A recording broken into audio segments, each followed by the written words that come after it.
Now the ministry of Jesus was limited. He came to reform the Jews. He came to reform them, take them out of the formalism, ceremonialism, going for the letter of the law, forgetting the spirit. And this is the whole teaching. Again and again, he's condemning the Jews. He's explaining to them, it's not this, but that. He said, it has been said by them of old time. An eye for an eye and a tooth for a tooth. But I say unto you, resist not evil. He who strikes you on the right cheek, give him the other. If a man takes away your coat, give him your cloak also. If a fellow makes you to walk 1 mile, walk with him 2. He said, agree with thine adversary quickly while thou art with him on the way, before he takes you before the magistrate and makes you to part with your last farthing. Good advice that. Don't go to court. It's a good advice, I tell you. But this is his teaching. This is what he came to do. He said, when you fast, don't fast as the hypocrites do, but fast like this. When you give charity, don't make a noise, don't broadcast it. What your right hand gives, the left hand must know. That's not Islam. There's only half. When I have an opportunity, I'll explain to you. There's only half of Islam. But for their needs, it was perfect. For the sickness of the Jews, this was perfect. Our Nabi Kareem sallallahu alaihi wasallam, when he comes, he is told in the verse that we started with, وَمَا أَرْسَلْنَاكَ, we have not sent you, don't make a mistake. This was towards the end of his earthly sojourn. Arabia was at his feet. He could afford now to sit back and relax.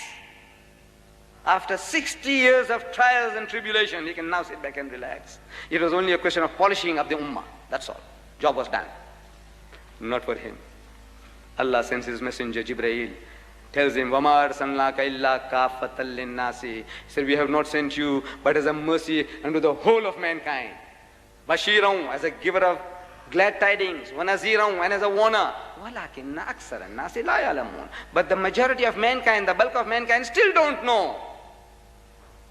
As the Muslim Arab Urdu poet would say, वक्त फुर्सत है कहाँ, काम अभी बाकी है, नूर तौहीद का इत्माम अभी बाकी है. There is no time for leisure. There's work to be done. The banner of Tawheed is to be lifted up. There's no time for leisure. What does he do? What did he do? Immediately he called the scribes, those who could write. He says, bring out your parchments and write. What? Letters to the emperor of Persia. To the emperor of Persia. To the emperor at Constantinople. Heraclius at Constantinople. To the king of Egypt, the king of Yemen, and the Nagas of Abyssinia. 5 letters. He had them dictated. And 5 horsemen, ashabas. A horse, an ashaba, a companion, and a scroll. 1,000 miles this way, 1,500 miles this way, 1,000 miles across the Red Sea, and on and on. 5 people, he sent them out in his lifetime. This is the example he set for us. This is the example he set for us. If he had our petrodollars, and if he had the printing machines that we have at our disposal, wouldn't he have flooded the world with the Quran, I ask you? One man, invaluable ashab. One horse, invaluable animal. One horse, one man, and one scroll. One scroll. I saw this scroll like this, brownish, like thin plywood. I saw it in the Topkapi Museum in Istanbul. It's almost falling to pieces. We can't read it because the writings are scratchy.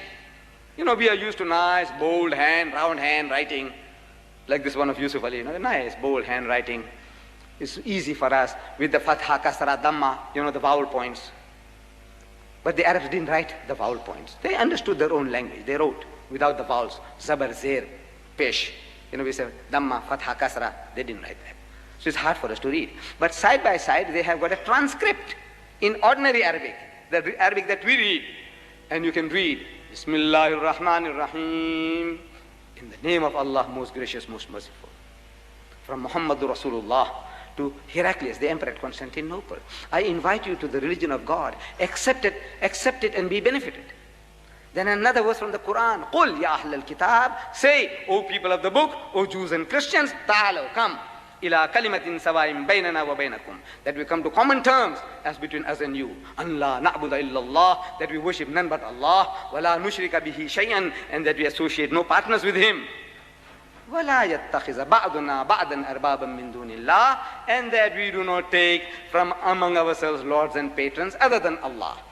فَإِن تَوَلَّوْا, but if they turn back, فَقُلُوا شَهِدُوا بِأَنَّا مُسْلِمُونَ. Tell them that we at least are Muslims. We have submitted our will to the will of God.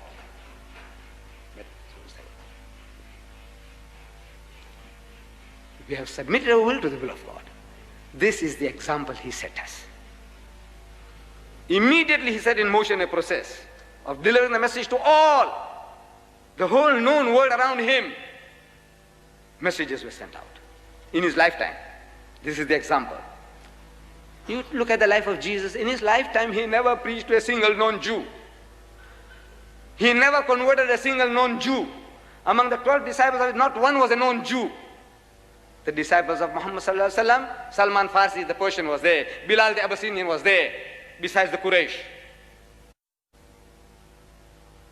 This is the life example. His territory is the world. Kafatan linnasi, the whole of mankind. وَلَكِنَّ أَكْثَرَ النَّاسِ لَا يَعْلَمُونَ. But the bulk of mankind still do not know. That was then, 1,400 years ago. Is it any different now? We are 1,000 million today, yes. But the bulk of mankind, have they received that message yet? I ask you. There are more worshippers of men and monkeys, elephants and snakes on God's good earth today than the worshippers of the one true God. Do you know that? There are more mankind today worshipping men and monkeys, women, elephants, cows and what not, and humankind, and worshipping the devil. They have a Satan worshipping cult, worshipping shaitan. They go out of the way and say, we worship shaitan, the devil. They worship Sun Myung Moon, the Korean. In America, they're worshipping him as a god. Guru Maharaj Ji, they're worshipping as a god.